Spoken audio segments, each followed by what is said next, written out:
Welcome to special debate. This is Satish. Samantha tweet వైద్య వర్గాల్లో hot topic అయింది. హైడ్రోజన్ పెరాక్సైడ్ నీటితో కలిపి ఆవిరి పీల్చాలన్న సమంత ట్వీట్పై డాక్టర్లు ఆగ్రహం వ్యక్తం చేస్తున్నారు. ఆమె చెప్పినట్లు చేస్తే ఇక అంతే సంగతులు అంటున్నారు. అయితే కరోనా తర్వాత ఎవరికి వారు డాక్టర్లు అయిపోయారు. తోచిన వైద్యంతో ప్రాణాల మీదకు తెచ్చుకుంటున్నారు. గూగుల్ డాక్టర్స్ ఎక్కువ కావడంతో జనాల కొంప మునుగుతోంది. అసలు సమంత ట్వీట్లో ఏముంది? తోచిన వైద్యంతో జనం ఎందుకు ప్రాణాల మీదకి తెచ్చుకుంటున్నారు? సోషల్ మీడియా వైద్యంపై స్పెషల్ డిబేట్ ప్రస్తుతం మనం చూడబోతున్నాం. చర్చలో పాల్గొంటున్నారు ప్రముఖ వైద్యులు, ప్రముఖ కార్డియాలజిస్ట్ డాక్టర్ ఎంఎస్ఎస్ ముఖర్జీ గారు, అలాగే మరి కాసేపట్లో ప్రముఖ పల్మనాలజిస్ట్ వ్యాకరణ నాగేశ్వర్ గారు డిబేట్లో జాయిన్ కాబోతున్నారు. ముఖర్జీ గారు నమస్తే సార్. నమస్తే అండి. ముఖర్జీ గారు, సమంత ట్వీట్ చూశారు, దానిపై మొదట మీ స్పందన ఏంటి సార్? అంటే సమంత గారు ఏమన్నారంటే, ఏదైనా వైరల్ ఇల్నెస్ వచ్చినప్పుడు డైరెక్ట్గా మెడిసిన్స్ వాడకండి, ఫస్ట్ ఈ నెబులైజేషన్ లాంటిది హైడ్రోజన్ పెరాక్సైడ్ లాంటివి నెబులైజేషన్ చేసుకోండి, అది చేసుకుంటే బాగా మంచి అద్భుతమైన రిజల్ట్ వస్తుంది. ఇది దాంతోపాటుగా ఆవిడ కోట్ చేయటం ఒక మనుశ్రీ చిల్లర్ గారి ఫాదర్ అనుకుంటా, ఆయన పేరు ఏదో ఉంటుంది, ఒక మిత్రా బాసు చిల్లర్. ఆ మిత్రా బాసు చిల్లర్ని కోట్ చేస్తూ ఆవిడ చెప్పడం జరిగింది. అంటే ఇది ప్రాబ్లం ఏంటంటే, ఈ సెలబ్రిటీస్ ఎప్పుడైతే మనకి ఒక మెడికల్ది కానీ లేకపోతే వేరేది కానీ రికమెండ్ చేస్తారో అది ప్రజలు చాలామంది ఫాలో అయ్యే అవకాశం ఉంటుంది. అందుకనే సెలబ్రిటీస్ ఎప్పుడైనా ఏదైనా ఎండోర్స్ చేస్తున్నప్పుడు, ఏదైనా వాళ్ళు చెప్తున్నప్పుడు చాలా జాగ్రత్తలు తీసుకొని చెప్పాల్సిన అవసరం ఉంది. ఇక్కడ సమంత గారు చెప్పిన దీంట్లో హైడ్రోజన్ పెరాక్సైడ్ నెబులైజేషన్ అని ఉంది. దీన్ని క్లియర్గా మనకి వైద్య సంఘాలన్నీ చెప్పేది ఏంటంటే, ఈ హైడ్రోజన్ పెరాక్సైడ్ని మనం 3% హైడ్రోజన్ పెరాక్సైడ్ ఏదైతే మనకి ఇంట్లో అవైలబుల్ ఉంటుందో దాన్ని నెబులైజేషన్ చేసుకున్నా కూడా ఊపిరితిత్తుల్లో ఇరిటేషన్ వచ్చే అవకాశం ఉంది. ఇంకా 10% లాంటివి తీసుకుంటే పర్మనెంట్గా డ్యామేజ్ అయ్యే అవకాశం ఉంది. ఎలర్జిక్ రియాక్షన్స్ వచ్చే అవకాశం ఉంది. ఇది ఖచ్చితంగా చేయకూడదు, దీనివల్ల ప్రమాదం ఉంది అనేది సైంటిఫిక్ బాడీస్ చెప్తున్నాయి. అయితే సమంత గారు తన ఒపీనియన్ కింద, అంటే నేను వాడాను, నాకు ఉపయోగపడింది అని చెప్తే బాగానే ఉండేది, కానీ మీరందరూ వాడండి, ఇది చాలా అద్భుతం చూపిస్తుంది అని చెప్పడం మాత్రం ఖచ్చితంగా కరెక్ట్ అయిన విషయం కాదు. అంటే ఇప్పుడు చాలా మంది ఆల్టర్నేటివ్ ట్రీట్మెంట్స్ తీసుకుంటారు. ఆల్టర్నేటివ్ ట్రీట్మెంట్స్ తీసుకున్నప్పుడు వాళ్ళకి బెనిఫిట్ వస్తే వాళ్ళు చెప్పదలుచుకుంటారు.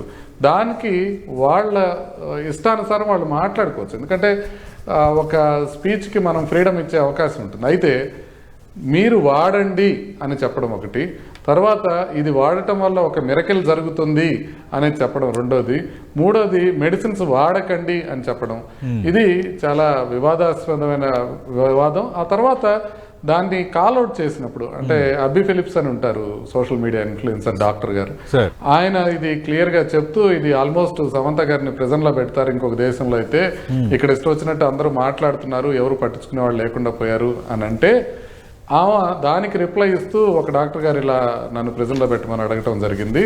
బట్ నేను విక్టిమ్ని ఇక్కడ, నేను చాలా రోజుల నుంచి నాకున్న ప్రాబ్లమ్స్ని ఎదుర్కోవడానికి అనేక రకాలుగా ప్రయత్నం చేస్తున్నాను. కన్వెన్షనల్ మెథడ్స్లో నాకు ఒపీనియన్, నాకు బాగా రెస్పాన్స్ రాలేదు కాబట్టి నేను ఆల్టర్నేటివ్ మెథడ్స్కి వెళ్ళాను. అది కూడా నేను తీసుకున్న ఆయన కూడా పెద్ద డాక్టర్ గారే అని చెప్పింది. యాక్చువల్లీ ఈ మిత్రాబాసు చిల్లర్ అని ఆయన డిఆర్డిఓకి సలహాదారట. మరి ఆయన మెడికల్ డాక్టరా, మెడికల్గా ప్రాక్టీస్ చేస్తున్నారా అనేది మనకు తెలియదు. అయితే ఆయన కొన్ని వెల్నెస్ క్లినిక్స్ అనేవి నడుపుతున్నారు. ఆయన క్వాలిఫికేషన్ ఏంటి, ఆయన ఏ విధంగా చేస్తున్నారనేది తెలియదు. కానీ ఇలాంటి ప్రాబ్లమ్స్ ఉన్న విధానాలను మాత్రం, వివాదాస్పదమైన వివాదాలను కనుక స్ప్రెడ్ చేస్తుంటే సెలబ్రిటీస్, సమాజానికి కొంత ప్రాబ్లం జరిగే అవకాశం ఉంది. ఎందుకంటే ఇది సమంత గారికి బాగా లక్షల్లో ఫాలోయింగ్ ఉంటుంది ఇన్స్టాగ్రామ్లో. ఎప్పుడైతే ఇలాంటి కాంట్రవర్షియల్ పోస్ట్ పెడతారో పీపుల్ కనుక ఫాలో అవుతే వాళ్ళకి ఒకటి హెల్త్ పరంగా ఇబ్బంది అవటం, రెండోది ఎకనామికల్గా వాళ్ళకి ఇబ్బంది జరిగే అవకాశం ఉంటుంది. అదేవిధంగా మెడికల్ డాక్టర్స్ కానివ్వండి, మెడికల్ బాడీస్ కానివ్వండి, వాటి క్రెడిబిలిటీ తగ్గే అవకాశం ఉంటుంది. ఇది ఫాల్స్ ఇన్ఫర్మేషన్ అనేది ఎవరు చెప్పాలి అనేది కూడా ఇంపార్టెంట్ విషయం అయిపోయింది. ఇప్పుడు మాకున్న బిజీ షెడ్యూల్లో majority of the time false క్లెయిమ్స్ని మేము ఆపడానికే ప్రయత్నం చేస్తూ ఉన్నట్లయితే యాక్చువల్గా మెడికల్ ఇన్ఫర్మేషన్ని డిసిమినేట్ చేయడానికి సరైన సమయం సరిపోదు. కాబట్టి ఆల్టర్నేటివ్ ట్రీట్మెంట్ తీసుకోవడం తప్పు కాదు, ఎవరి ఇష్టం వాళ్ళది, ఎవరి ఇష్టమైంది ఇది వాళ్ళు తీసుకుంటారు. దానికి ఎవిడెన్స్ చూడాల్సిన అవసరం ఉంది. ప్రజల్లో ఒక క్రిటికల్ థింకింగ్ కావాల్సిన అవసరం ఉంది. అది సమంత గారు చెప్పినా, లేకపోతే ఒక హెగ్డే గారు చెప్పినా, లేకపోతే ఇంకొక పొలిటీషియన్ చెప్పినా, ఎవరు చెప్పినా సరే దీంట్లో నిజం ఎంత ఉంది అని తెలుసుకోవడం పెద్ద కష్టం కాదు. ఇప్పుడు hydrogen peroxide for viral illnesses అనేది ఒకటి కొట్టి చూసినట్లయితే, నిజంగా పెద్ద సైంటిఫిక్ స్టడీస్ ఉన్నట్లయితే దాన్ని మనం పాటించవచ్చు. లేదు వీటిని సైంటిఫిక్ బాడీస్ వద్దని చెప్పినాయి అనుకోండి, అవి తీసుకోవడం మంచిది కాదని తెలుస్తుంది. ఇంతకు ముందు కూడా అనేక రకాలుగా సెలబ్రిటీస్ కొంత ఇబ్బందికరమైన పరిస్థితుల్లో మాట్లాడటం మనం చూసాం. వ్యాక్సిన్స్ వేసుకోవద్దని కొంతమంది మాట్లాడటం చూసాం. దానివలన అంటే యుఎస్లో కొంత పెద్ద ప్రాబ్లం అయింది. దానివలన కొన్ని మీజిల్స్ మళ్ళీ కేసెస్ రావడం మొదలైనవి వ్యాక్సిన్స్ మొదలు పెట్టుకోవడం వలన. అట్లా కొంతమంది ఏమో గుండె జబ్బుల గురించి ఇష్టం వచ్చినట్టు మాట్లాడేవాళ్ళు తయారయ్యారు. కొంతమంది ఏమో కొలెస్ట్రాల్ అసలు ఇబ్బంది లేదు, శుభ్రంగా అడ్డదిడ్డంగా తినేయండి అని చెప్పేవాళ్ళు మొదలయ్యారు. ఇట్లా అనేక రకాలైన పీపుల్, సోషల్ మీడియా ఇన్ఫ్లుయెన్సర్స్ ప్రజల్ని విపరీతమైన పరిస్థితుల్లో లాగుతున్నప్పుడు ప్రభుత్వానికి ఉన్న రెస్పాన్సిబిలిటీ ఏంటంటే దీనికి సంబంధించి ఖచ్చితంగా ఒక ఫ్యాక్ట్ ఫైండింగ్, ఫ్యాక్ట్ చెకింగ్ ఇన్స్టిట్యూట్ని ఏర్పరచాల్సిన అవసరం ఉంది. దాన్ని ఈ మిస్ఇన్ఫర్మేషన్ని ఖచ్చితంగా ఆపాల్సిన అవసరం ఉంది. రైట్. ముఖర్జీ గారు ప్రస్తుతం డిబేట్లో జాయిన్ అవుతున్నారు. ప్రముఖ పల్మనాలజిస్ట్, అలాగే వరల్డ్ అలర్జీ ఫౌండేషన్ ప్రెసిడెంట్గా ఉన్న వ్యాకరణం నాగేశ్వరరావు గారు. నమస్తే సార్.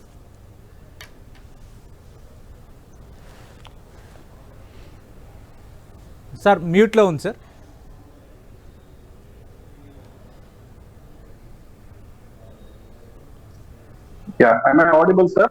Fine sir. వ్యాకరణం నాగేశ్వరరావు గారు, మనం చూస్తున్నాం సార్ ఈరోజు సమంత చేసిన ట్వీట్ పైన ఇప్పుడు డాక్టర్ ముఖర్జీ గారు కూడా రెస్పాండ్ అయ్యారు. అసలు మీరు పల్మనాలజిస్ట్గా ఉన్నారు కదా, ఈ హైడ్రోజన్ పెరాక్సైడ్ నీటిలో కలిపి ఆవిరి పడితే మొదట అసలు ఏం జరుగుతుంది? ఈ తరహా ట్వీట్లపై మీ స్పందన ఏంటి? చాలా ముఖ్యమైన విషయం మీరు లేవనెత్తారు. బహుశా ఒక 24 గంటలు నాన్ స్టాప్ గా 2020 మ్యాచ్ లైవ్ ఇచ్చినట్టు మీరు డిబేట్ పెట్టినా కూడా ఇది తరగని సమస్య. ఎందుకనంటే ఇక్కడ మనము చూసుకున్నట్టయితే సమంత ఇంతకు ముందు కూడా చాలా ప్రొయాక్టివ్ గా కొన్ని కామెంట్స్ పెట్టడం జరిగింది. ఇక్కడ సమంతానా, నమితానా, ఇంకో అమ్మాయా, ఇంకో అబ్బాయా అన్న విషయం అప్రస్తుతం. ఇక్కడ కొన్ని విషయాలు తను ప్రస్తావించినప్పుడు తన అనుభవాన్ని తను పంచుకున్నది. వైద్యుడిగా, ఒక అలోపతి స్కూల్ ఆఫ్ మెడిసిన్ ని ఫాలో అయ్యే వైద్యుడిగా, అలోపతి స్కూల్ ఆఫ్ మెడిసిన్ నే నమ్ముకున్న వైద్యుడిగా, ప్రపంచాన్ని నేనే కాపాడుతున్నాననే భావన నాకు ఉంటుంది. ఎందుకు ఉంటుందనంటే మాకు అంత రిగరస్ ట్రైనింగ్ అనేది ఉంటుంది. మాకు అంటే మేము ఎవరు ఏది చెప్తే మేము నమ్మే ప్రసక్తి ఉండదు. మాకు చాలా ఎవిడెన్స్లు కావాలి, మాకు చాలా లిటరేచర్ లో రావాలి, అది పబ్లిష్ అవ్వాలి, అది పీర్ స్టడీకి పోవాలి. అవంతా అయిన తర్వాత మాకు అది గనక ఒక సైంటిఫిక్ ప్లాట్ఫామ్ లో మీరు చెప్పినట్టయితే దాన్ని మేము శాస్త్రీయ పద్ధతిగా మేము ఒప్పుకొని, ఎస్ నేను అలోపతి స్కూల్ ఆఫ్ మెడిసిన్ లో వైద్యం చేస్తున్నాను కాబట్టి నేను ఏదైతే నమ్మిన సిద్ధాంత ప్రకారం, నేను నమ్మిన శంకులో మీరు నీళ్లు పోసారు కాబట్టి, అప్పుడు ఆ శంకులో పోసిన తీర్థం మీరు తాగాను కాబట్టి నేను దాన్ని ఒప్పుకుంటానని అలోపతి స్కూల్ ఆఫ్ మెడిసిన్ లో మేము అలాగే చేస్తాము. దాని డీవియేషన్ 0.01% కూడా ఎవరు చెయ్యరు. నేను అతీతుణ్ణి కాదు, నేను కూడా ఇదే పని చేస్తాను. కానీ ఇక్కడ మనం తెలుసుకోవాల్సింది ఏంటంటే 2021లో asthma and allergy foundation of America ఏదైతే ఉన్నదో వాళ్ళ పెద్ద సంస్థ వాళ్ళది, వాళ్ళు కూడా దీని మీద స్పందించడం జరిగింది. 2021 గురించి మాట్లాడుతున్నా, సమంత ఈ మధ్య మాట్లాడినట్టుందా 3 years బ్యాక్ 2021లో కూడా 2021లో కూడా హైడ్రోజన్ పెరాక్సైడ్ మీద ఒక దుమారమే లేపారు. ఒక వాస్తవమైన విషయాలు ఇవి నమ్మండి అని కూడా సోషల్ మీడియాలో వచ్చినాయి. అయితే ఇవన్నీ ఎందుకు జరుగుతాయనంటే సరి అయిన మెయిన్ లైన్ ఆఫ్ ట్రీట్మెంట్ ఏదైతే మేము కాలర్ ఎగలేసుకొని అలోపతి అని మేము ఏదైతే చెప్తామో, మేము ఏదైతే శాస్త్రీయ పద్ధతిలో ఫాలో అవుతామని మేము ఏదైతే చెప్తామో, దాంట్లో ఇంకా అడ్వాన్స్మెంట్ చాలా రాకపోవడం వల్ల, మేము ఇచ్చిన వాటికి సమాధానాలు మేము చెప్పుకోలేని పరిస్థితుల్లో ఉండడం వల్ల ప్రజలు ఆల్టర్నేటివ్ మెడిసిన్ సైడ్ తిరుగుతారు. నువ్వు అలా ఎలా వెళ్ళేవురా, బతికినా చచ్చినా నువ్వు నా దగ్గరే ఉండు, నేనే చేస్తాను అని అంటానికి వీల్లేదు. సమాజంలో ఒక పాఠశాలలో ఫిజిక్స్ ఉంటే కెమిస్ట్రీ ఉంటది, ఒక పాఠశాలలో కెమిస్ట్రీ ఉంటే మ్యాథమెటిక్స్ ఉంటది. సో ఇక్కడ ప్రపంచంలో అలోపతి ఉంటే ఆల్టర్నేటివ్ మెడిసిన్ కూడా ఉంటది. అయితే ఇక్కడ మనం చూసుకోవాల్సింది ఏంటంటే అది ఆల్టర్నేటివ్ మెడిసిన్ అయినా, న్యాచురోపతి అయినా, అలోపతి అయినా ఒక శాస్త్రీయమైన పద్ధతిలో స్టడీ చేయవలసిన అవసరం ఉంటుంది. సో నేను రాత్రిపూట నాకు కలో అనిపించిందండి, ఏదో బానే అనిపిస్తుందండి అని నేను ట్వీట్ చేశాను అనుకోండి, ఐఎమ్ లయబుల్ ఫర్ పనిష్మెంట్. నేను మళ్ళీ చెప్తున్నాను, ఐఎమ్ లయబుల్ ఫర్ పనిష్మెంట్. ఎందుకనంటే ప్రజా ఆరోగ్యముతోని చెలగాటం ఆడే హక్కు ఎవరికి లేదు అని నేను ఈ మాట అంటున్నానంటే రాష్ట్రపతి దగ్గర నుంచి రిక్షా తప్పుకునే వాడి వరకు ఎవరికి ఉండదు. దాంట్లో వైద్యులు అతిథులు కాదు, అలోపతి వైద్యులైనా ఆల్టర్నేటివ్ అయితే ఇక్కడ మనం చూసుకోవాల్సింది ఏంటంటే ఈ దుమారం ఎందుకైతే ఈ హైడ్రోజన్ పెరాక్సైడ్ దుమారం ఏదైతే సమంత లేపిందో ఇదేమైనా ఎవిడెన్స్ ఉందా అని అంటే ఎస్, దీని ఎవిడెన్స్ జూలై 2021లో పబ్లిష్ చేయడం జరిగింది. ఏమని పబ్లిష్ చేస్తారు, hydrogen peroxide as adjuvant therapy for Covid అని. నేను ఇంతకుముందే చెప్పాను, కోవిడ్ కాలంలో మాకు అంటే ఒక్కొక్కసారి క్రికెట్ లో అయితే బౌన్సర్ గుగ్లీ వేశాడు, నెత్తి నుంచి బాల్ వెళ్ళిపోయింది అనుకునే లోపలే బయట వికెట్ వాడు పట్టేసుకున్నాడు అని అన్నట్టు మాకు కొన్ని సందర్భాల్లో కరోనా టైంలో అసలు ఈ వైరస్ బిహేవియర్ ఏమిటి, దీనికి ఇచ్చే వ్యాక్సిన్ ఏమిటి, ఇది ఎలా రెస్పాండ్ అవుతుంది అని కొన్ని వందల స్టడీస్ చేసి వ్యాక్సిన్ బయటకు వచ్చి ఉంటే ప్రతి అడిగిన వాడికల్లా మేము సమాధానం చెప్పేవాళ్ళం. కానీ అలా జరగని పక్షాన ఎమర్జెన్సీ యూజ్ పక్షాన ఆ ఎమర్జెన్సీ యూజ్ లో దన తయారవ్వడము, పబ్లిక్ కి రావడము, అది గుచ్చిన తర్వాత కొన్ని మార్పులు ఉన్నాయని పబ్లిక్ చెప్పడము, దానికి మా దగ్గరకు వచ్చి సమాధానం అడిగితే తయారు చేసింది మేం కాదు కదా, అక్కడ ఎవరో డాక్టర్ గారు మాట్లాడుతున్నారు, ఆ ఇంట్లో తయారు చేసింది కాదు, నా ఇంట్లో తయారు చేసింది కాదు, ఒక ఆథరైజ్డ్ సిస్టమ్ దాన్ని అప్రూవ్ చేసి ఎమర్జెన్సీ యూజ్ గా అన్నప్పుడు మేము వాడాలి దాన్ని. అలాంటి పరిస్థితుల్లో ఆల్టర్నేటివ్ సైడ్ ప్రజలు వెళ్తున్నారు. ఈ ఆల్టర్నేటివ్ ట్రీట్మెంట్ అనేది క్రాష్, ఇది ఒక దండగా అని మనమనకూడదు, అది గవర్నమెంట్ నిర్ణయం తీసుకోవాలి. నేను గవర్నమెంట్ అని ఎందుకు అంటున్నానంటే మీరు జాగ్రత్తగా వినాలి ఈ విషయాలు. ఎందుకనంటే ఆయుష్ విభాగం అని 3,900 కోట్ల సంవత్సరం బడ్జెట్ మీద కూర్చొని ఉన్నారు వాళ్ళు. ఆయుష్ విభాగం ఏం చేస్తారండి, వీరు ప్రాచీనమైన చికిత్సా విధానాలు ఏమైనా ఉన్నాయా, అలోపతి కాకుండా ఇంకేమన్నా ఎవిడెన్స్ బేస్డ్ మెడిసిన్ ఉందా అని చెప్పాల్సిన బాధ్యత ఎవరిది, ఆయుష్ విభాగం వాళ్ళది. వారు చెప్తున్నారా? నేను ఈ మధ్యనే కొంతమంది పేషెంట్స్ లో వ్యాక్సిన్ ఇంజరీకి సంబంధించినంత వరకు కొంతమందికి నేను లిటరేచర్ రెగ్యులర్ గా చదువుతుంటాం కాబట్టి MAH థెరపీ అని వచ్చింది, మేజర్ ఆటో హీమోథెరపీ అని. అది మాకు అలోపతి చికిత్సా విధానములో పాఠ్యాంశము కింద గాని బోధనా సిబ్బంది మాకు చెప్పినట్టు గాని ఇది చదవమని చెప్పినట్టు గాని ఏ మెడికల్ కాలేజ్ లో గాని ఏ ప్రొఫెసర్ గాని ఏ అసిస్టెంట్ ప్రొఫెసర్ గాని మాకు చెప్పలేదు. కానీ MAH మేజర్ ఆటో హీమోథెరపీ అనేది ఏదైతే ఉందో అది అద్భుతంగా రక్తాలు గంటల గతంగా పనిచేస్తుందని లిటరేచర్ ఓహో అని చెప్పింది ప్రపంచం మొత్తం. దీనికి సంబంధించి నేను ఆయుష్ విభాగానికి రాశాను. అయ్యా మరి ఏంటి, మరి సత్యం ఏంటో మీరు చెప్పండి, మరి నమ్మమంటారా నమ్మకంటారా? నేనైతే చేయను, ఎందుకు, నేను అలోపతి ప్రాక్టీషనర్, అది నాకు బోధనా సిబ్బందిలో లేదు, అది చెయ్యమని నేను చెప్పలేదు, చెయ్యను. నాకు ఏది చెయ్యమంటారో నేను అదే చెప్తాను, అదే చేస్తాను. ఆల్టర్నేటివ్ థెరపీ సంగతి ఏమిటి, అది ఎవరు మాట్లాడాలి, ఆయుష్ వాళ్ళు మాట్లాడాలి. తాంబూలం ఇచ్చాం తన్నుకొని సావండి అన్నట్టు ఆల్టర్నేటివ్ థెరపీకి మీరు చెయ్యున్నది ఇస్తారు, 3,900 కోట్ల బడ్జెట్ సంవత్సరానికి ఇస్తారు, కుయ్యు కై లేకుండా మాట్లాడితే ఇట్లాంటి క్వశ్చన్స్ వస్తాయి, దానికి సమాధానం చెప్పాల్సిన అవసరం ఉంది. Absolutely sir, absolutely. ముఖర్జీ గారు ఒకటి ఆల్టర్నేటివ్ మెడిసిన్ అనేది ఒకటి, రెండోది సోషల్ మీడియా వేదికగా కొందరు స్వయం ప్రకటిత డాక్టర్లుగా మారిపోతున్నారు. అంటే వాళ్ళకి తెలిసిందే అది ఒక వైద్యం అనుకొని చెప్పడం, వాళ్ళు వైద్యులు కాదు, వాళ్ళు ఏదో ఒకటి వాడి ఇది బాగుంది మీరందరూ వాడండి అని చెప్పడం. కొందరు అసలు మందులు వేసుకోక్కర్లేదు, ఇలా చేస్తే మీకు ఇంకా తిరుగులేదు, ఇంకా లైఫ్ లాంగ్ కనీసం జ్వరం కానీ నొప్పులు కానీ ఏమీ రావని ఇలా చెప్పేవాళ్ళు కూడా చాలామంది ఉన్నారు. వీటికి సంబంధించి ఏం చెప్తారు? అంటే ఏముందండి, ఇప్పుడు ఫర్ ఎగ్జాంపుల్ నేను చెప్పాను అనుకోండి ఒక మంచి మాట, గుండె జబ్బు తగ్గించుకోవడానికి ఈ పని చేయండి అని, దాన్ని 10,000 మంది కూడా చూడరు.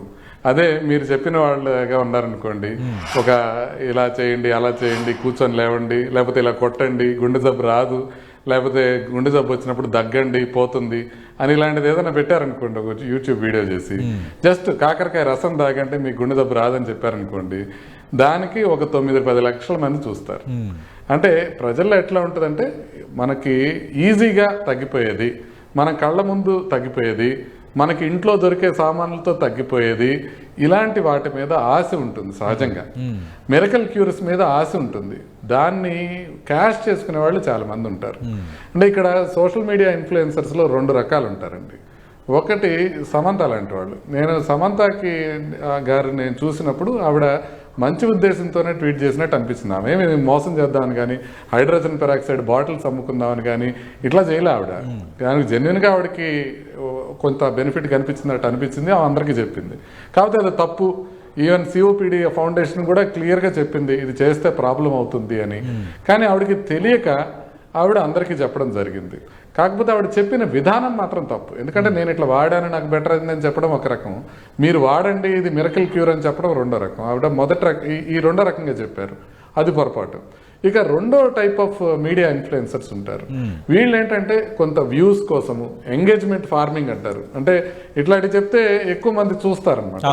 అంటే మీరు ఇప్పుడు ఆల్కలీన్ వాటర్ తాగండి, మీరు ఇప్పుడు బ్రహ్మాండంగా అన్ని క్యూర్ అయిపోతాయి, మీకు అసలు ఇప్పుడు చాలా నీరసంగా ఉందా, బ్రహ్మాండంగా అయిపోతారు.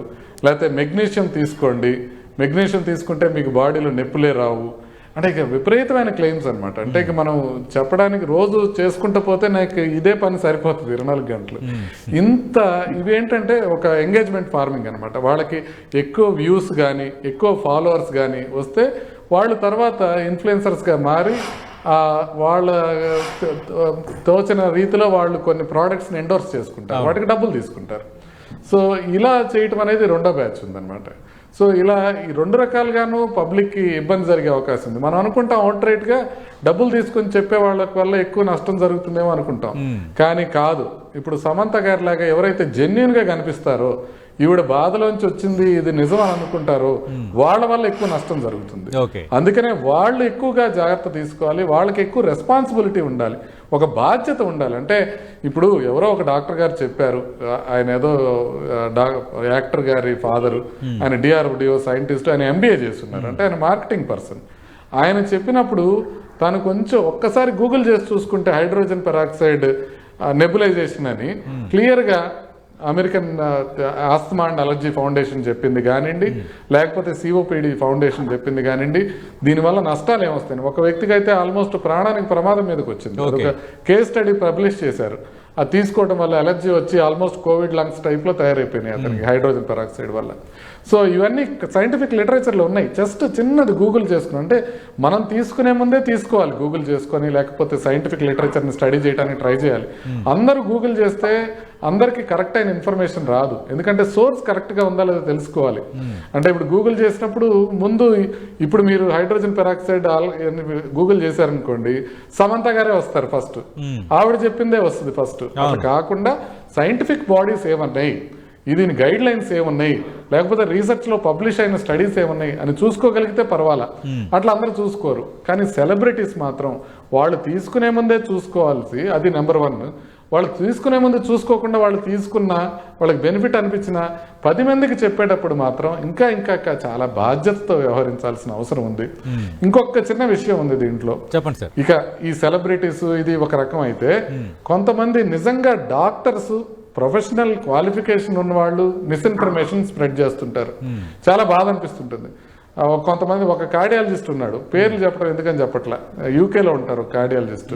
ఆయన ఎంత మిస్ఇన్ఫర్మేషన్ స్ప్రెడ్ చేస్తారంటే అంత మిస్ఇన్ఫర్మేషన్ స్ప్రెడ్ చేస్తారు. ఇంకొక కార్డియాలజిస్ట్ ఇక్కడే ఇండియాలోనే ఉన్నారు, పద్మవిభూషణ్ ఉంది. ఆయన ఏం చెప్తారంటే బైపాస్ చేయడం వేస్ట్, అంటే హార్ట్ అటాక్ వచ్చినా కూడా స్టెంట్ వేయడం వేస్ట్, ఇట్లాంటివి చెప్తారు. ఆయన పద్మభూషణ్ ఉంది ఆయనకి. సో ఆయన కూడా మిస్ఇన్ఫర్మేషన్ స్ప్రెడ్ చేస్తున్నారు. వీళ్ళని ఎవరు కౌంటర్ చేయాలి? ఇప్పుడు నేను ఆయనకు వ్యతిరేకంగా ఒక మాట చెప్పాను అనుకోండి, అందరూ మీదపడి ఇదిగో ముఖర్జీ తప్పు చెప్తున్నాడు అనే పరిస్థితి ఉంది తప్ప, వాళ్ళు తప్పు చెప్తున్నారు అనేది ఇదిగోండి ఇట్లా సైంటిఫిక్ ఎవిడెన్సెస్ వల్ల ఇట్లా నెంబర్ 1, నెంబర్ 2, నెంబర్ 3, నెంబర్ 4 అని నేను రాసి చెప్పినా కూడా గొంతు చించుకున్నా కూడా నమ్మే నాదుడు లేడు. ఎందుకంటే ఆయనకి పద్మభూషణ్ ఉంది, నాకేమీ లేదు. నాకు ఒక ఎండి డిఎం డిగ్రీ ఉంది, డిఎన్బి కూడా చేస్తున్నా, బాగా చదువుకున్నా, కానీ నేను చెప్పే మాట వినే పరిస్థితి లేదు. అందుకని సెలబ్రిటీస్ ఎవరైతే రెస్పాన్సిబిలిటీ తీసుకోవాలో అదేవిధంగా ప్రొఫెషనల్గా ఉన్నవాళ్ళు, డాక్టర్స్, కార్డియాలజిస్ట్ కావచ్చు, పల్మనాలజిస్టులు కావచ్చు, నిజంగా డిగ్రీ ఉన్నవాళ్ళు, వాళ్ళు చెప్పే మాటలకి ఇంకా ఎక్కువ వాల్యూ ఉంటుంది. వాళ్ళు ఇంకా జాగ్రత్తలు తీసుకొని చెప్పాల్సిన అవసరం ఉంది. డాక్టర్స్ కూడా మిస్ఇన్ఫర్మేషన్ స్ప్రెడ్ చేయడం కొన్ని చూశాను నేను. ఒక్కొక్క డిపార్ట్మెంట్ వాళ్ళు పక్క డిపార్ట్మెంట్ గురించి మాట్లాడటం, పక్క డిపార్ట్మెంట్ నుంచి మాట్లాడితే తప్పు లేదు, దాంట్లో తప్పు మాట్లాడటం తప్పు అని అంటున్నాను నేను. సో ఇలాంటివన్నీ మనం జాగ్రత్తలు తీసుకోవాలి, ఈ రెస్పాన్సిబిలిటీ తీసుకోవాలి. ఆ రెస్పాన్సిబిలిటీ వాళ్ళు తీసుకునే లోపల పబ్లిక్ ఏం చేయాలంటే పబ్లిక్ ఒక అవేర్నెస్ ఉండాలి.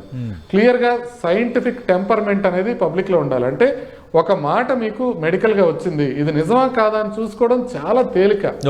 అంటే ఒక పద్ధతి ఉంటుంది అనమాట. ఏదైనా చెప్పడానికి, ఒక ఎవిడెన్స్ చెప్పడానికి ఒక పద్ధతి ఉంటుంది. అది అలోపతి కావచ్చు, హోమియోపతి కావచ్చు, ఆయుర్వేదం కావచ్చు, ఏదైనా సరే చెప్పడానికి ఒక పద్ధతి ఉంటుంది. ఎలాగా, ఒక 1000 మందికి ఇదే ట్రీట్మెంట్ ఇచ్చి 1000 మందికి ఈ ట్రీట్మెంట్ ఇవ్వకుండా ఇద్దరు ఎలా ఉన్నారు కొంచెం ఒక 3-4 సంవత్సరాలు స్టడీ చేసిన తర్వాత ఇచ్చిన వాళ్ళకి బెనిఫిట్ ఉందా, ఇవ్వని వాళ్ళకి బెనిఫిట్ ఉందా, వీళ్ళు ఎక్కువ కాలం బతుకుతున్నారా, వాళ్ళు ఎక్కువ కాలం బతుకుతున్నారా చూడటం.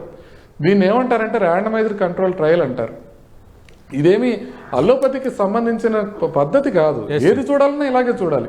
ఫర్ ఎగ్జాంపుల్, ఒక గవర్నమెంట్ కొంచెం ఫ్రీబీస్ ఇవ్వదలుచుకుంది, ఇంకో గవర్నమెంట్ ఇవ్వదలుచుకోలేదు. ఈ రెండింటిని మనం కంపేర్ చేసి చూసుకుంటా వెళ్తే ఎవరికి ప్రజలు ఎక్కువ పట్టం కడుతున్నారు అనేది చూసుకుంటే ఇప్పుడు మనకు క్లియర్ గా తెలుస్తుంది. అట్లా ఒక ప్రాపర్ గా స్టడీ చేయటాన్ని ర్యాండమైజ్డ్ కంట్రోల్ ట్రయల్ అంటారు, కానీ అది అలోపతికి సంబంధించిన విషయం కాదు. కాబట్టి ఎవరైనా చెప్పినప్పుడు మనం అది స్టడీ చేసేటప్పుడు ఒక్కసారి దీనికి స్టడీస్ ఏమున్నాయి, దీనికి ఎంతమంది పేరు మీద చేస్తున్నారంటే 100 మంది చేసిన దానికన్నా 10,000 మందికి చేస్తే ఎక్కువగా బెనిఫిషియల్. అట్లా ప్రాపర్ గా చూస్తే, అంటే ఒక నెల చూసిన దానికన్నా ఎక్కువ కాలం ఫాలో చేస్తే ఎక్కువ బెనిఫిషియల్. అట్లా సైంటిఫిక్ టెంపర్మెంట్ కనుక ప్రజలు పెంచుకుంటే అది ఉపయోగపడే అవకాశం ఉండడంతో పాటు అదొక్కటే మార్గం. ఎందుకంటే ప్రభుత్వం దీన్ని ఖండించట్లా, ఇండివిజువల్ పీపుల్ ఖండిస్తున్నారు. ఇండివిజువల్ పీపుల్ ఖండించినప్పుడు మళ్ళీ వాళ్ళు చెప్తుంది కరెక్టా, కాబట్టి దీని మీద అఫీషియల్ బాడీ లేనప్పుడు ఆయుష్ విభాగం అనేది లేదా ఎవరో ఒకరు దీన్ని ఒక అఫీషియల్ రూఢీపరచలేనివి చాలా ఉన్నాయి. సెన్సిటైజ్ చేయాల్సింది ఉంది అటు వైద్యులకు కానీ లేదంటే ఫాలో అయ్యే వాళ్ళకి కానీ, అది లేదనేది. అవునండి, ఈవెన్ గవర్నమెంట్లో కూడా కొంతమంది అఫీషియల్స్ తప్పుగా డిక్లేర్ చేస్తుంటారు. అన్ని ప్రాపర్ స్క్రూటినీ రావాలి. ప్రాపర్ స్క్రూటినీ చేసుకుని వాటిని ఫ్యాక్ట్ చెక్ చేసుకుని వాటిని ప్రజల ముందు పెట్టాల్సిన అవసరం ఉంది. రైట్. వ్యాకరణ నాగేశ్వరరావు గారు, ఒక రకంగా ఇది సొంత వైద్యం కిందకే వస్తుంది. అంటే సొంత వైద్యం ఎంతవరకు సేఫ్ అని, కొత్తగా ఇప్పుడు మీరు ఎంతో కష్టపడి మీరందరూ ఇన్ని డిగ్రీలు చేసి ఇంత వైద్య సేవలో మీరు ఉన్నారు, కానీ సింపుల్గా సోషల్ మీడియా వైద్యం అని ఒక కోర్సు లేని వైద్యం మాట అది. అంటే నేను కూడా ఒక 2-3 రకాలు చెప్తే నాకు ఫాలోవర్స్ ఉన్నారు ఫేస్బుక్లో, నాకు చాలా ఎక్కువ మంది ఉన్నారు. నేను ఒకవేళ చెప్తే దాన్ని ఫాలో అయ్యే వాళ్ళు ఉన్నారనుకోండి, నేను కూడా ఒక వైద్యుని అయిపోయినట్టు, అంటే ఒక సోషల్ మీడియా వైద్యుని అయిపోయినట్టే. కానీ ఎక్కడ చూసిన వీళ్ళు ఎక్కువ అయిపోయారు. మరి దీనికి అడ్డుకట్ట వేయలేమా? వేస్తాం దీనికి కూడా వేయచ్చు. ఎట్లా వేయచ్చు అంటే, ఆ మధ్య సెంట్రల్ గవర్నమెంట్ లో లేటరల్ ఎంట్రీ అని పెట్టారు ఒకటి. అంటే secretary, deputy secretary, under secretary, secretary government of ఇండియాకి అట్లా పాకుకుంటూ ఇంతే వటుడింతే అన్నట్టు అక్కడ వరకు పోవాలి సెక్రటరీ వాళ్ళ. సో అట్లా కాకుండా మీరు నాకు ముద్దొచ్చారు, వెంటనే సంఖలోకి ఎక్కారు, వెంటనే లేటరల్ ఎంట్రీలో అప్లై చేసి లేటరల్ ఎంట్రీలో డిప్యూటీ డైరెక్టర్ అయిపోవచ్చు. మీ క్రైటీరియా బాగానే ఉంది, చాలా చక్కగా ఉంది. You will become deputy secretary government of India. You apply as per the protocol. ఇట్లా ఉంది. అట్లా సమంతా గారిని గనక I request the government of India, I go on record, Samantha గారిని ఉస్మానియా మెడికల్ కాలేజ్ లో ఒక 6 నెలలు basics of pharmacology, microbiology, anatomy, ఆ డిసెక్షను, ఆ నర్వ్ ఫైండింగ్, ఒక్క 6 నెలలు సమంతా గారిని కానీ ఇంతకు ముందు మీరు అన్న సోషల్ మీడియాలో వగేరా వీళ్ళందరినీ ఐ రిక్వెస్ట్ ద గవర్నమెంట్. ఇప్పుడు ఆ మధ్య నేను చూస్తున్నాను, ఆ పిల్లలకి ఎవరికైనా చక్కటి కోరిక ఉంటే ఒక రోజు డీజీపీ, ఒక రోజు మినిస్టర్ అని ఇస్తున్నారు. అట్లా సమంతా గారిని కూడా కూర్చోమని చెప్పాలి. సమంతా గారు ఎవరినైతే చెప్పారో తప్పేం లేదు, ఆమెకి ఇంట్రెస్ట్ ఉంది, మంచి చేయాలని ఆమె అనుకున్నప్పుడు, ఆమె మాట లక్షల మంది కోట్ల మంది వింటున్నప్పుడు, ఆమె 6 నెలల కనుక మెడికల్ కాలేజ్ లో ఉండి ఒక 2-3 నైట్ డ్యూటీలు ఉస్మానియాలో వేస్తే అప్పుడు అసలు పద్ధతి ఏమిటి, ఈ డాక్టర్ల బతుకేమిటి, వీళ్ళు ఎంత కష్టపడతారు, ఎట్లా జుట్టు రాలిపోతుంది, ఎట్లా వీళ్ళకి ఏజింగ్ వస్తుంది, ఒక మాట ఎందుకు నోరు జారి చెప్పరు అలోపతిక్ స్పెషలిస్టులు అనే ఆలోచన వస్తుందండి. నేను మళ్ళీ చెప్తున్నాను చాలా క్లియర్ గా, I'm not against Samantha, I'm not against anyone, I'm against నోటికి ఏదొస్తే అది వాగడం అనేది తప్పు. సమంత గారి విషయంలో మాత్రం ఆమె అన్నది ఒక్కటి మాత్రం నేను యాక్సెప్ట్ చేయాలి. ఎందుకు యాక్సెప్ట్ చేయాలంటే ఒక పెద్ద డిబేట్ లేవదీసింది ఆమె వెనకకు పోవద్దు, ఆమె వెనకకు పోయినా మనం ముందర తీసుకురావాలి. ఎందుకనంటే ఆమె ఒక పెద్ద అంటే 10 మంది కూర్చున్న దగ్గర ఇట్లా వచ్చి హాల్లో ఇట్లా ఇసిరేసినట్టు ఆమె ఒక విషయం వేశారు. ఏమిటది? ఆల్టర్నేటివ్ థెరపీ ప్రకారం నాకు మంచి జరిగింది అని అన్నారు. నేను గౌరవిస్తాను, నేను ఆమె చెప్పింది విన్నాను. నేను ఇప్పుడు అడుగుతున్నాను, అయ్యా ప్రభుత్వం వారు, ఆయుష్ విభాగం వారు మొద్దు నిద్ర లేవండి, దీని గురించి చెప్పండి, సమాధానం ఇవ్వండి. మీరు చెప్తేనే మేము నమ్ముతాం అని మేము అంటాం. ఎందుకనంటే ఇట్స్ అన్ ఆయుష్ బాడీ అనేది ప్రభుత్వం ఆమోదిత సంస్థ కాబట్టి మీరు ఎందుకు చెప్పట్లేదు? మీరు చెప్పకపోతే కూడా మాకు అనుమానం వస్తుంది. ఇప్పుడు నేను ఇంతకుముందు చెప్పాను చూడండి, ఈ క్లాట్స్ కి ఈ వ్యాక్సిన్ తీసుకున్న తర్వాత బ్లడ్ క్లాట్స్ ఎక్కువైతున్నాయన్న దానికి ఎంఏహెచ్ ట్రీట్మెంట్ అనేది ఉంది. అది నేను రాశాను ప్రభుత్వానికి. నువ్వు చెప్పే బాధ్యత ఉంది, నువ్వు చెప్పకపోతే నీ మీద నాకు అనుమానం వస్తుంది. నువ్వు చెప్తావా చెప్పవా అని రాశాను. కుంభకర్ణులు నిద్రపోయే వాళ్ళకంటే ఎక్కువగా ఆయుష్ విభాగం వాళ్ళకు నిమ్మక నీరెత్తినట్టు పడుకున్నారు. ఈ విషయంలో కూడా సమంత గారి విషయంలో I will support her sentence. ఎందుకు? ఆమె ఒక పెద్ద ఛాలెంజ్ విసిరారు. ఇప్పుడు ఈ ఛాలెంజ్ సత్యమా అసత్యమా అని చెప్పాల్సిన బాధ్యత ఆయుష్ విభాగం ఉంది. ఆయుష్ విభాగం వాళ్ళు, ఎందుకంటే దీంట్లో స్టడీస్ ఉన్నాయండి, అవే ఉత్తగా మాట్లాడలేదు. మెక్సికన్ స్టడీస్ ఉన్నాయి, 1991 నుంచి ఉన్నాయి, 2021 కూడా ఉన్నాయి. దీని మీద పబ్లిష్ పేపర్స్ ఉన్నాయి. మనం నేను ఎట్లా కాదంటాను, కానీ నేను అది అప్లికబుల్ కాదు, నేను చెయ్యను అని నేను అంటాను. ఎందుకంటే నేను అలోపతి వైద్యుడిని కాదు. కానీ నాకు చెప్పాల్సిన బాధ్యత what is science I will accept. Alternative treatment గురించి నాకు విజ్ఞానము లేదు, పరిజ్ఞానము లేదు. కాబట్టి నేను వాళ్ళని అడుగుతున్నా, అయ్యా ఇది కొద్దిగా నువ్వు చెప్తావా నాకు, నేను నేర్చుకుంటాను. నాకు 3 రోజులు ఓరియంటేషన్ ప్రోగ్రామ్ చెప్పండి. సమంత ఎట్లాగైతే ఉస్మానియా మెడికల్ కాలేజ్ లో పర్మిషన్ ఇవ్వమని నేను అడుగుతున్నాను, నాకు పర్మిషన్ ఒక 1 వారం రోజులు మీ దగ్గరకు వచ్చి నేను నేర్చుకుంటాను. ఎందుకంటే దాంట్లో సైంటిఫిక్ ఎవిడెన్స్ ఉంది అని కనుక మీరు అనుకుంటే ఖచ్చితంగా మీరు చెప్పాల్సిన అవసరం ఉంది. లేదు అన్నా కూడా చెప్పాల్సిన అవసరం ఉంటుంది. ఎందుకంటే ప్రజలు మిస్గైడ్ అయ్యే అవకాశం ఉంటుంది. కాబట్టి I appeal to the government of India, ఖచ్చితంగా దీని మీద స్పందించి చెప్పాల్సిన అవసరం ఉంది. రైట్, థ్యాంక్ యూ వ్యాకరణ నాగేశ్వరరావు గారు, థ్యాంక్ యూ ముఖర్జీ గారు. మనం చూస్తున్నాం నటి సమంత చేసిన ట్వీట్ పై వైద్య వర్గాలు స్పందన ఏ స్థాయిలో ఉందో. ఖచ్చితంగా ప్రభుత్వ విభాగాలైన ఆయుష్ లాంటి విభాగాలు కూడా దీనిపైన స్పందించాలి. ఆల్టర్నేటివ్ మెడిసిన్ అనేది ఒక ఫ్యాషన్ అయిపోయింది, అది కొందరికి ప్రాణాల మీదకి తెస్తుంది. ఖచ్చితంగా ఒక సమస్య వచ్చేటప్పుడు, ఒక ఆరోగ్య సమస్య వచ్చేటప్పుడు డాక్టర్ని సంప్రదించడం, లేదంటే ఎవరైనా ఒక సలహా ఇచ్చేటప్పుడు ఆ సలహాకి ఉన్న సైంటిఫిక్ రీసెర్చ్ ఏంటి, అలాగే ఆ సలహాకున్న సైంటిఫిక్ ఎవిడెన్స్ ఏంటి అనేది ఇన్ డీటెయిల్డ్గా రీసెర్చ్ చేయాలి. లేదంటే తెలిసిన డాక్టర్లతో కనుక్కొని మాత్రమే వైద్యం చేసుకోవాలి. సొంత వైద్యం సేఫ్ అనుకుంటే మీరు పప్పులో కాలేసినట్టని వైద్యులు సూచిస్తున్నారు.